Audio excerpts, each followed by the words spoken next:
Impact segment tonight, as we have been reporting, there are a number of white Americans who are enabling the chaos apparent in places like Chicago's South Side. These pundits and politicians make excuses for bad behavior and refuse to honestly confront the issues that drive violent crime. Case in point, drug dealers have devastated many inner city neighborhoods, yet the liberals scream that the justice system is unfair to black drug dealers and users. Well, joining us now from Irvine, California, Heather MacDonald from the Manhattan Institute, who has studied the situation, and here in the studio, Jason Riley, member of the Wall Street Journal editorial board. So the beef seems to be, Mr. Riley, that blacks are being prosecuted and incarcerated more than whites for the same drug crimes. And you say?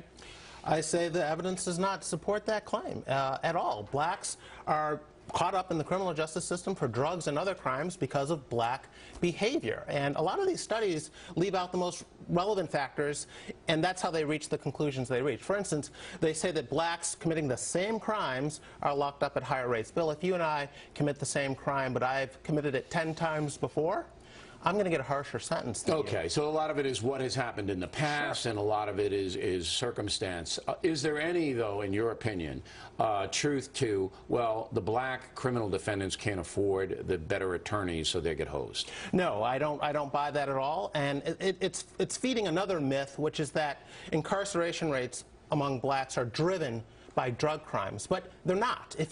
Blacks are about 13% of the population, but they're about 38% of people incarcerated. If you threw out all the people incarcerated because of drugs, the black incarceration rate would still be right around 37%, 38%. Is that right? That's right, because so blacks are also overrepresented in violent crimes, in burglaries, property crimes, assault and battery, and so forth. It is not drugs that is, or the drug laws that is driving the black incarceration rate. Mr. MacDonald, if you listen to the ACLU and MSNBC, the white power structure is going around arresting young black men for smoking marijuana and putting them in the penitentiary for many years. That's what they're peddling. And you say? That's simply false. Nobody is going to penitentiary for smoking marijuana.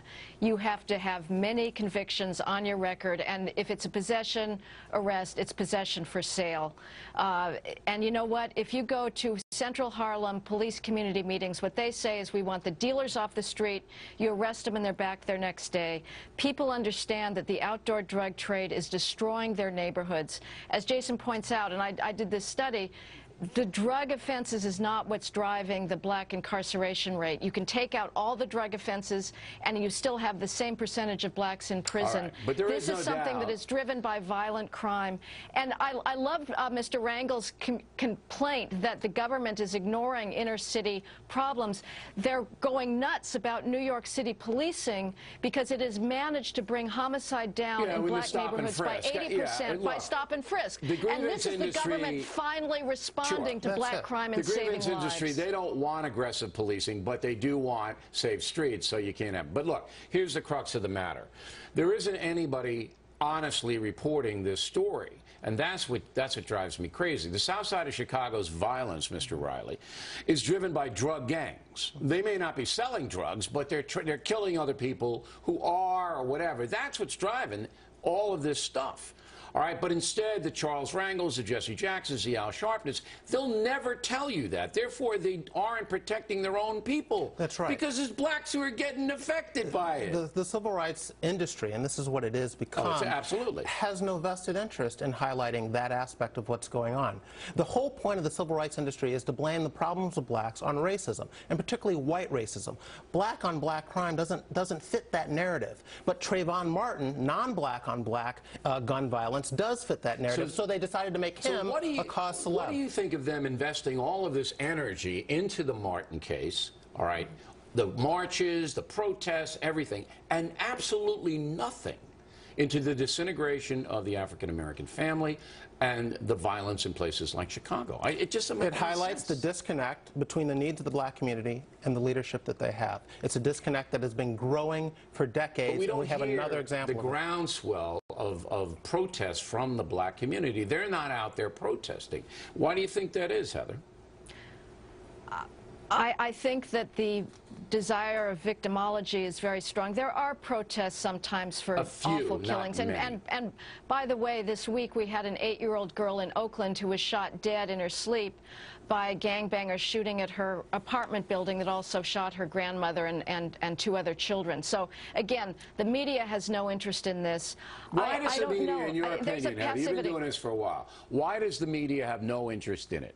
Why? Because they are dedicated to the myth that the thing holding blacks back is white racism, whereas in fact, as hard as it is for many people to believe, this country has made remarkable progress, and we do have an awful history, but at this point, the changes that need to come are the decisions to get married, not have children out of wedlock, not drop out of, it has to come from within, and there's not much that government can do for that. Do you agree, Mr. O'Reilly, that the media is invested, the national media is invested in the old racism, whites persecuting blacks? Of course, of course. That is what the media does. They run to the Al Sharptons and the Jesse Jacksons. Sometimes they even give them their own shows to talk about these things, and that's what they do. There are blacks who want to talk about these issues of personal responsibility. Bill Cosby wants to do it. Ben Carson wants to do it. They're just not represented in the traditional civil rights leadership that we have today. I thank you both.